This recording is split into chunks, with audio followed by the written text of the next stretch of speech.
Turning now to the campaign trail, Donald Trump Jr. says his father has been winning big with union workers who have traditionally backed the Democrats. He tells our news partner Circa that a Trump presidency would mean jobs for the middle class, especially African Americans and minorities, two key voting groups that he's been working hard to woo.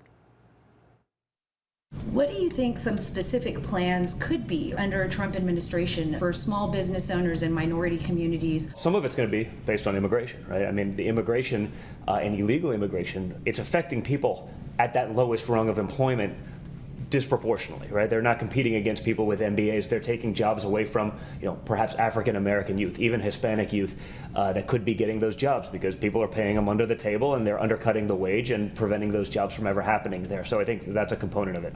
The over-regulation that the liberal policies in this country have put on businesses, especially small businesses, is ridiculous. Small businesses having to go through thousands of pages of documentation just to get their doors open. It's disgusting. Eliminating that over-regulation and letting businesses actually be businesses, letting entrepreneurs be entrepreneurs, that's going to lead to jobs and job creation. That's going to help solve these problems.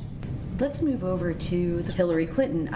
There has been enormous amount of concern about the involvement of Uma Abedin and her connections, the quid pro quo. It should be. I'm reading stuff today.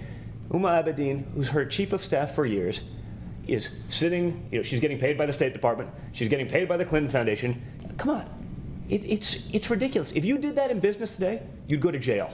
There's these rumors that keep coming out that there may be an October surprise. There may be more to these emails. I'm sure there is. Again, there's 33,000 that are still missing. 33,000 emails. Think about that.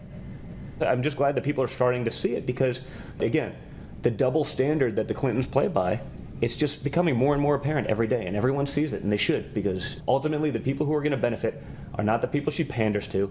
It's going to be her friends, the people who make the big donations, the people that send the private planes to fly them all over the place. Those are going to be the beneficiaries of this, and that's not how our country should ever function. What do you expect in the upcoming weeks? What do you foresee?